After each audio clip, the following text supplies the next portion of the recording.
찬송가 502장으로 찬송하겠습니다. 502장 찬송입니다.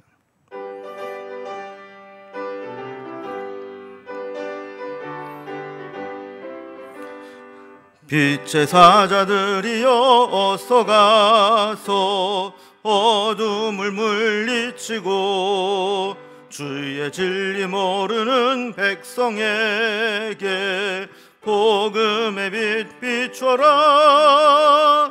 빛의 사자들이여 복음의 빛 비춰라. 죄로 든 밤 밝게 비춰라. 빛의 사자들이여 선한 사역 위하여 힘을 내라. 주 함께 하시겠네. 주의 크신 사랑을 전파하며 복음의 빛 비춰라. 빛의 사자들이여 복음의 빛 비춰라. 죄로 든 밤 밝게 비춰라. 빛의 사자들이여 주님 부탁하신 말 순종하여 이 진리 전파하라. 산을 넘고 물 건너 힘을 다해 복음의 빛 비춰라. 빛의 사자들이여 복음의 빛 비춰라. 죄로 든 밤 밝게 비춰라. 빛의 사자들이여 중서남북 어디나 땅끝까지 주님만 의지하고 눈 어두워 못 보는 백성에게 복음의 빛 비춰라. 빛의 사자들이여 복음의 빛 비춰라. 죄로 든 밤 밝게 비춰라. 빛의 사자들이여. 오늘 함께 나눌 하나님 말씀은 구약성경 사무엘상 19장 1절부터 24절까지 말씀입니다. 구약성경 440면에 있습니다. 사무엘상 19장 1절에서 24절까지 말씀을 제가 봉독하겠습니다. 사울이 그의 아들 요나단과 그의 모든 신하에게 다윗을 죽이라 말하였더니 사울의 아들 요나단이 다윗을 심히 좋아하므로 그가 다윗에게 말하여 이르되 내 아버지 사울이 너를 죽이기를 꾀하느니라. 그러므로 이제 청하노니 아침에 조심하여 은밀한 곳에 숨어 있으라. 내가 나가서 네가 있는 들에서 내 아버지 곁에 서서 네 일을 내 아버지와 말하다가 무엇을 보면 네게 알려주리라 하고 요나단이 그의 아버지 사울에게 다윗을 칭찬하여 이르되 원하건대 왕은 신하 다윗에게 범죄하지 마옵소서. 그는 왕께 득죄하지 아니하였고 그가 왕께 행한 일은 심히 선함이니이다. 그가 자기 생명을 아끼지 아니하고 블레셋 사람을 죽였고 여호와께서는 온 이스라엘을 위하여 큰 구원을 이루셨으므로 왕이 이를 보고 기뻐하셨거늘 어찌 까닭없이 다윗을 죽여 무죄한 피를 흘려 범죄하려 하시나이까. 사울이 요나단의 말을 듣고 맹세하되 여호와께서 살아계심을 두고 맹세하거니와 그가 죽임을 당하지 아니하리라. 요나단이 다윗을 불러 그 모든 일을 그에게 알리고 요나단이 그를 사울에게로 인도하니 그가 사울 앞에 전과 같이 있었더라. 전쟁이 다시 있으므로 다윗이 나가서 블레셋 사람들과 싸워 그들을 크게 쳐 죽이매 그들이 그 앞에서 도망하니라.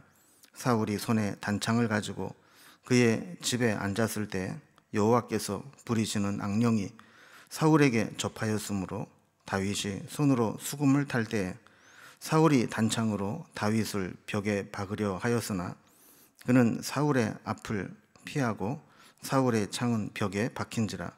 다윗이 그 밤에 도피하매 사울이 전령들을 다윗의 집에 보내어 그를 지키다가 아침에 그를 죽이게 하려 한지라. 다윗의 아내 미갈이 다윗에게 말하여 이르되 당신이 이 밤에 당신의 생명을 구하지 아니하면 내일에는 죽임을 당하리라 하고 미갈이 다윗을 창에서 달아내리매 그가 피하여 도망하니라. 미갈이 우상을 가져다가 침상에 누이고 염소 털로 엮은 것을 그 머리에 씌우고 의복으로 그것을 덮었더니 사울이 전령들을 보내어 다윗을 잡으려 하매 미갈이 이르되 그가 병들었느니라. 사울이 또 전령들을 보내어 다윗을 보라 하며 이르되 그를 침상째 내게로 들고 오라. 내가 그를 죽이리라. 전령들이 들어가 본즉 침상에는 우상이 있고 염소 털로 엮은 것이 그 머리에 있었더라. 사울이 미갈에게 이르되 너는 어찌하여 이처럼 나를 속여 내 대적을 도와 피하게 하였느냐.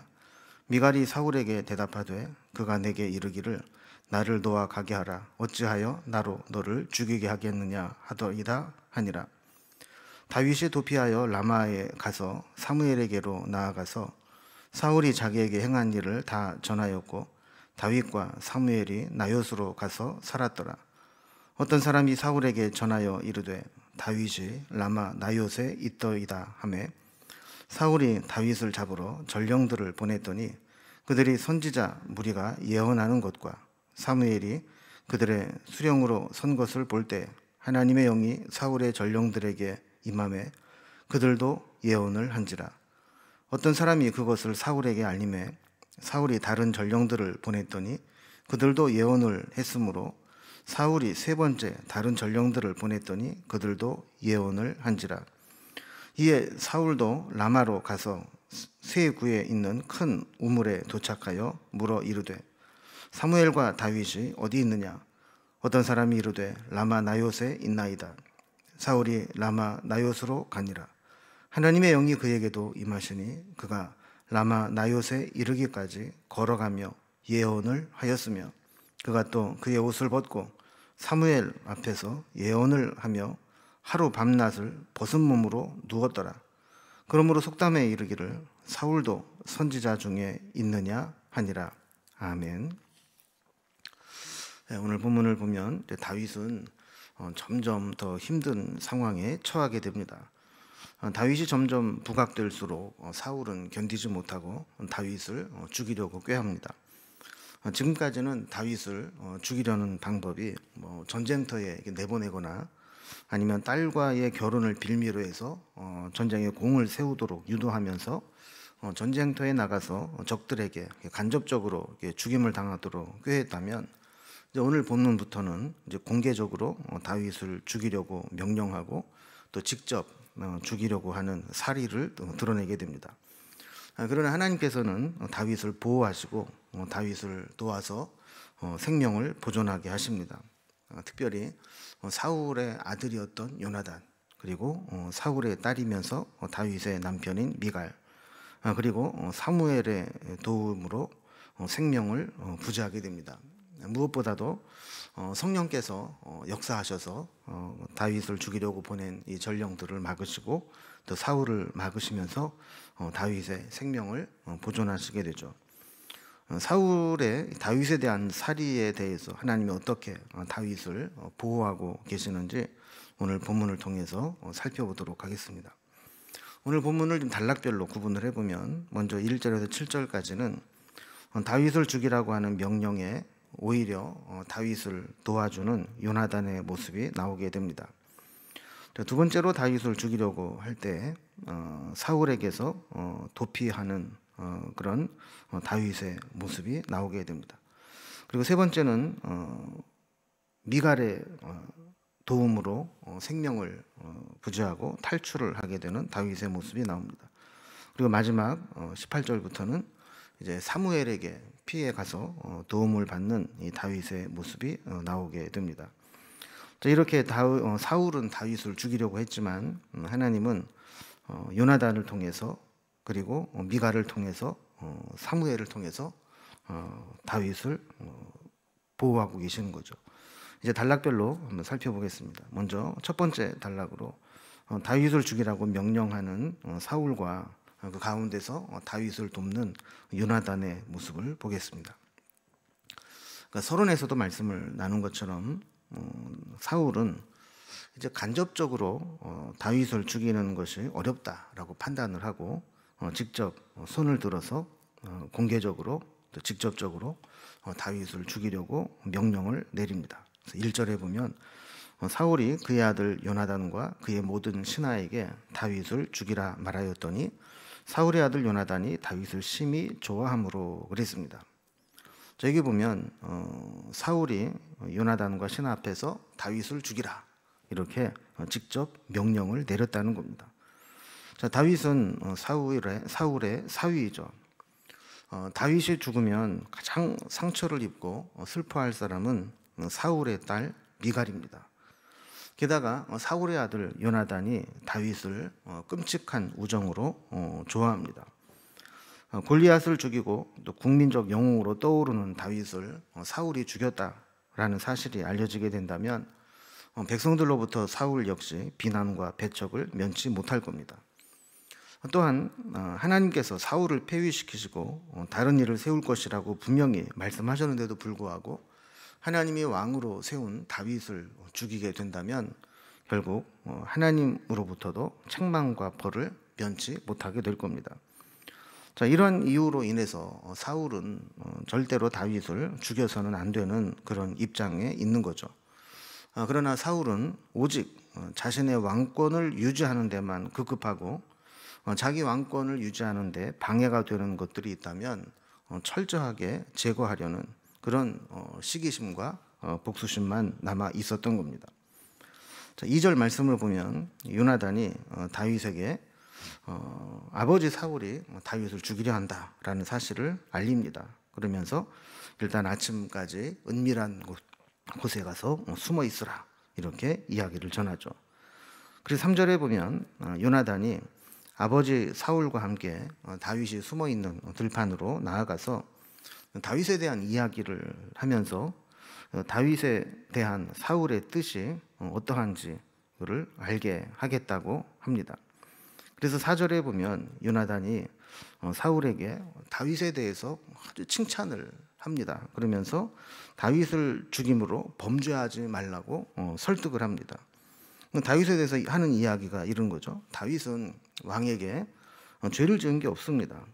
오히려 심히 선한 일을 행했습니다. 그러니까 죄를 지은 것도 없고 오히려 선을 행한 사람을 죽이는 것은 범죄입니다 라는 거죠. 자, 그리고 5절에 보면 계속해서 사울을 설득하는데 다윗의 전과에 대해서 이야기를 합니다. 다윗은 자기 생명을 아끼지 않고 블레셋과 싸워서 그들을 죽였고 또 하나님께서도 이 다윗의 손을 통해서 온 이스라엘을 구원을 이루셨다라는 것을 상기시키는 거죠. 그리고 그때 사울도 다윗을 통해 구원함을 받을 때 함께 기뻐하고 즐거워했는데 이제 와서 그 공을 세운 다윗을 죽이는 것은 무고한 살인을 한 것이고 하나님 앞에 범죄하는 것이니 죽여서는 안 된다라고 만류를 하는 거죠. 6절에 보면 사울이 요나단의 말을 듣고 맹세하되 여호와께서 살아계심을 두고 맹세하거니와 그가 죽임을 당하지 아니하리라 그랬습니다. 이때 잠시 사울이 제정신을 차렸는지 내가 맹세코 다윗을 죽이지 않겠다 이렇게 맹세를 하면서 다윗의 생명을 보존해 줄 것을 약속을 합니다. 그래서 7절에 보면 요나단이 사울에게서 다윗을 죽이려는 살기가 없다는 것을 전하고 다시 왕궁으로 돌아오게 합니다. 그래서 당분간 이 사울과 함께 지내고 있는 것을 보게 되죠. 자, 그런데 이렇게 사울과 다윗과의 이 평안한 관계는 오래가지 못했습니다. 두 번째 단락을 보면 이제는 다윗이 직접 사울이 직접 다윗을 죽이려고 합니다. 그리고 이 죽이려고 하는 이 사울의 창을 피해서 도망을 가게 되죠. 자, 이렇게 잠시 동안 평안을 누리는 가운데 블레셋과의 전쟁이 일어났습니다. 8절에 보면 전쟁이 다시 있으므로 다윗이 나가서 블레셋 사람들과 싸워 그들을 크게 쳐 죽이매 그들이 그 앞에서 도망하니라 그랬습니다. 전쟁이 일어났을 때 다윗은 출전을 하게 되었고 대승을 거두고 돌아오게 됩니다. 그런데 이때부터가 문제입니다. 이 전쟁으로 인한 스트레스가 극심했는지 여호와의 부리시는 악신이 사울에게 접하게 되자 사울의 정신이 불안정해집니다.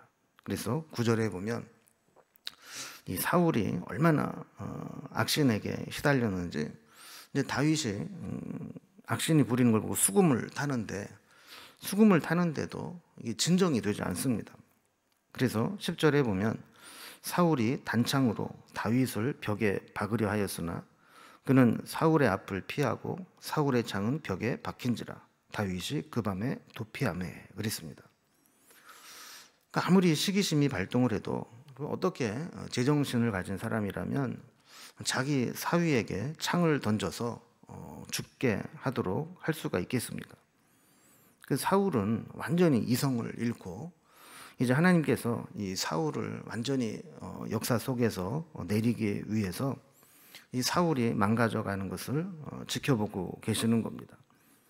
결국 사울은 다윗을 죽이려고 힘껏 조준해서 창을 던졌고 다행히도 다윗이 창을 피하면서 생명을 부지하게 되고 어쨌든 그 밤에 거기에서 도피를 하게 됩니다. 세 번째 단락을 보면 이렇게 도피한 다윗은 자기 집으로 일단 가게 되는데 그 집에서 미갈의 도움으로 다시 탈출을 하게 됩니다.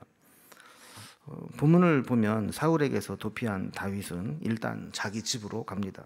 그 상황이 어떻게 될지 모르고 또 그동안 잠시 동안이나마 이제 평안을 유지하고 있었기 때문에 아마 시간이 지나면 사울의 상태가 진정이 되고 그러면 다시 지낼 수 있지 않을까 생각을 하고 일단 좀 지켜보기 위해서 집으로 간 것 같습니다. 자, 그런데 11절에 보면 사울이 전령들을 다윗의 집에 보내어 그를 지키다가 아침에 그를 죽이게 하려 한지라. 다윗의 아내 미갈이 다윗에게 말하여 이르되 당신이 이 밤에 당신의 생명을 구하지 아니하면 내일에는 죽임을 당하리라 그랬습니다. 그러니까 다윗은 심각하게 생각하지 않고 집으로 도망을 간 것 같고 사울은 다윗의 뒤를 밟아보라 그랬더니 집으로 가게 됩니다. 그래서 다윗의 집으로 전령을 보내서 밤이 늦었으니까 기다리고 있다가 아침이 되면 다윗을 죽이라 명령을 내린 거죠. 미갈은 사태의 심각성을 알고 이 밤에 도망가지 않는다면 내일은 살 보장이 없겠구나 판단을 하고 다윗에게 도망갈 것을 권하게 됩니다. 그래서 12절에 보면 다윗을 창에서 달아내려서 도피하게 했다 그랬습니다. 자, 그리고는 이제 13절에 보면 우상을 누이고 염소털로 엮은 것으로 머리처럼 그렇게 만들고 또 다윗의 의복을 덮어서 마치 다윗이 침대 위에 누워 있는 것처럼 위장을 해 놓은 것이죠. 14절에 보면 아침이 되었을 때 다윗을 잡으려고 요즘으로 말하면 가택 수색을 하러 들어가려 한 겁니다. 근데 미갈이 그가 병들었느니라 그럽니다. 지금 다윗이 너희도 알다시피 사울에게 시달리고 집에 겨우 오긴 왔는데 병들어서 쉬어야 되니까 들어갈 수 없다라고 막아선 거죠. 그리고 아무리 왕의 명령이라 할지라도 왕의 딸이 못 들어가게 가로막고 있으니까 함부로 들어갈 수가 없었던 겁니다. 그래서 이 상황을 사울에게 보고를 합니다. 자, 어떤 결과가 나왔는가? 15절에 보면 이제 사울은 저렇게 병들어 있는 다윗이라면 본인이 직접 죽일 수도 있겠다 생각을 하고 그러면 억지로 들어가서 침상채 끌고 나와라 이렇게 명령을 한 거죠. 그런데 막상 들어가 보니까 반전이 일어납니다. 16절을 보면 전령들이 들어가 본즉 침상에는 우상이 있고 염소털로 엮은 것이 그 머리에 있었더라 그랬습니다. 그 다윗이 누워 있을 줄 알고 있었던 그 침상에 가보았더니 다윗은 없고 위장해 놓은 것을 보고 속았구나라는 것을 알게 되죠. 결국 이러한 사실들이 사울에게도 보고가 되고 사울은 미갈에게 서운한 마음을 표하면서 책망을 합니다. 17절입니다. 사울이 미갈에게 이르되 너는 어찌하여 이처럼 나를 속여 내 대적을 도와 피하게 하였느냐. 미갈이 사울에게 대답하되 그가 내게 이르기를 나를 도와 가게 하라. 어찌하여 나로 너를 죽이게 하겠느냐 하여 하나이다 하니라 그랬습니다. 사실 어떻게 보면 적반하장이죠. 사울이 딸 미갈의 남편을 죽이려고 한 것에 대해서 미갈에게 미안함을 표시해야 될 텐데 오히려 사울은 미갈에게 왜 내 대적을 피하게 해서 죽이지 못하게 했느냐 이렇게 책망을 하는 겁니다. 미갈도 사울에게 정상적인 대화가 불가능하다 이렇게 판단을 했는지 그냥 둘러댑니다. 그렇게 해서 자신을 도망가게 해주지 않으면 죽이겠다고 나를 협박하는데 어떻게 합니까? 그래서 어쩔 수 없이 그의 말대로 그를 도망가게 하고 그가 있는 것처럼 그렇게 위장을 한 겁니다. 이렇게 대답을 합니다. 자, 이제 미갈의 도움으로 집에서 도망을 나온 다윗은 사무엘을 찾아갑니다. 그래서 마지막 네 번째 단락을 보면 이제 사무엘을 찾아가서 도움을 받는 다윗의 모습이 나옵니다. 하마터면 죽을 뻔했던 상황에서 겨우 목숨을 부지하고 도피해 나온 다윗은 18절에 보면 라마에 있는 사무엘에게 가서 도피하여 라마에 있는 나요곳에서 같이 살게 됩니다. 19절 말씀을 보면 어떤 사람이 다윗이 라마 나요곳에 사무엘과 함께 있다 하는 이야기를 또 사울에게 밀고 하듯 알려주게 되죠. 그 사울은 또 다윗을 잡기 위해서 라마 나요까지 또 전령들을 보냅니다. 20절에 보면 사울이 다윗을 잡으러 전령들을 보냈더니 그들이 선지자 무리가 예언하는 것과 또 사무엘이 그들의 수령으로 선 것을 볼 때에 하나님의 영이 사울의 전령들에게 임함에 그들도 예언을 한지라 그랬습니다. 이제 하나님이 역사하기 시작합니다. 다윗을 잡아오라고 보낸 전령들이 라마에 가서 보니까 사무엘과 함께 선지자들이 예언을 하고 있었는데 하나님의 영이 전령들에게 갑자기 임하면서 이 전령들이 예언을 하고 있다라는 겁니다. 그럼 여기에서 하나님의 영이 예언하게 했다 하는 것은 어떤 황홀경에 빠져서 자기도 모르는 이 말들을 이렇게 되뇌이게 되었다라는 겁니다. 그러니까 성령의 강력한 임재하심으로 자기 생각이나 언어나 행동을 제어할 수 없고 예언하는 것처럼 그렇게 있었다라는 겁니다. 그러니까 다윗을 잡으러 간 사명을 감당할 수가 없었던 거죠. 그래서 21절에 보면 그런 이야기를 전해 들은 사울이 다른 전령들을 보냅니다. 두 번째 전령들을 보냈는데 그들도 다윗을 체포할 생각은 안 하고 하나님의 영이 임하니까 예언을 하고 있었던 겁니다. 그래서 세 번째에도 또다시 전령을 보냈는데 그들 역시 마찬가지로 하나님의 영에 강력하게 임재함을 받고 예언을 하고 있었던 거죠. 결국 22절에 보면 사울이 직접 라마로 내려옵니다. 그래서 큰 우물에 도착을 해서 사무엘과 다윗의 행방을 물었는데 사람들이 대답을 해주죠. 다윗은 사무엘과 함께 라마 나요곳에 있습니다. 이렇게 대답을 해줍니다. 그래서 23절과 24절을 보면 사울이 라마 나요곳으로 가는 도중에 하나님의 영이 그에게도 임했다 그래요. 그래서 그가 라마 나요곳으로 가는데 사울 역시 하나님의 영이 임하니까 길을 가면서 예언을 하면서 갔다라는 거예요.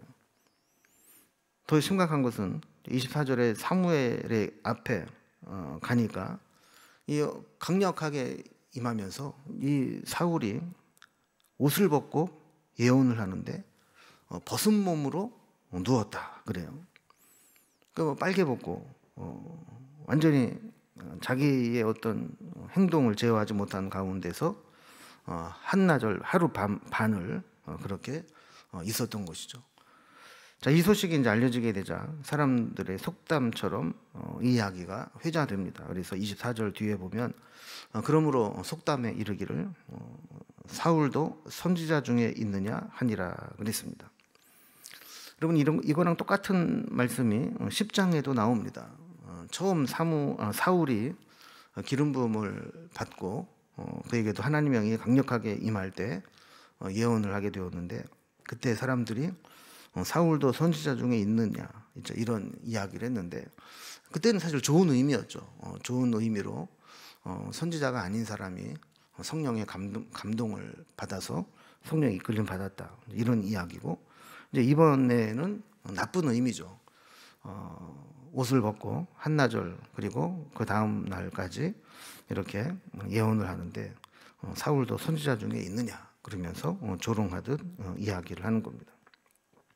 오늘 본문을 보면 사울은 다윗에 대한 질투심, 그리고 정치적으로 자신의 왕권을 유지해야 되겠다라고 하는 욕심, 이런 것 때문에 정신을 못 차리게 됩니다. 그리고 계속해서 하나님의 영이 떠나가시니까 악신이 접하여서 자기의 삶을 절제하거나 제어하지 못합니다. 그래서 하나님이 세우신 다윗을 죽이려고 혈안이 되는데, 하나님은 그런 상황 가운데서도 다윗을 철저하게 보호하십니다. 심지어 사울에게 가장 가까운 사람들, 사울의 가장 측근이었던 그의 아들, 그리고 딸, 그리고 사무엘 선지자를 통해서, 그리고 결정적으로 하나님의 영이 강력하게 임하셔서 사울과 또 다윗을 잡으러 온 전령들을 막으시면서 다윗을 도우시게 되는 거죠. 여러분, 우리도 하나님께서 우리를 도와주시면 우리가 어떤 상황에 처한다 할지라도 하나님은 우리가 전혀 예기치 못한 사람, 우리를 반대해야 될 사람으로 여겼던 사람을 통해서라도 우리를 도우시는 것을 보게 됩니다. 우리도 살아가면서 때로 힘들고 어려운 일이 있더라도, 그리고 우리를 해치려고 하는 사람과 함께 동행해야 된다는 것이 얼마나 힘이 듭니까? 그런 상황이 있다 할지라도 하나님께서 피할 길을 주시고 또 우리가 넉넉하게 감당하게 하실 줄로 믿습니다. 기도하겠습니다.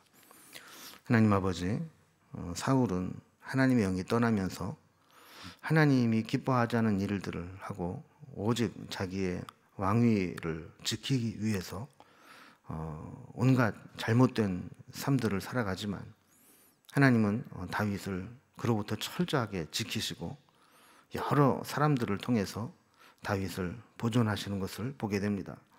우리도 살아가다 보면 다윗과 같이 자기를 미워하고 죽이려고 하는 사람과 동행해야 될 때가 있습니다. 그때마다 다윗을 도우신 하나님이 우리도 도와주셔서 이 힘든 관계들을 넉넉히 이겨낼 수 있도록 인도해 주시고, 하나님의 선하신 손길로 도우셔서 이 모든 어려운 부분들을 다 이겨내고 하나님 앞에 쓰임받는 하나님의 종이 될 수 있도록 인도해 주옵소서. 오늘도 우리가 이 세상을 살아갈 때 우리의 힘만으로는 살아갈 수 없습니다. 성령님 도와주시고 역사하여 주시고 우리를 이끌어 주시옵소서. 오늘 하루도 온전히 주님께 부탁드리며 예수님의 이름으로 기도드리옵나이다. 아멘. 각자의 기도 제목들로 자유롭게 기도하시겠습니다.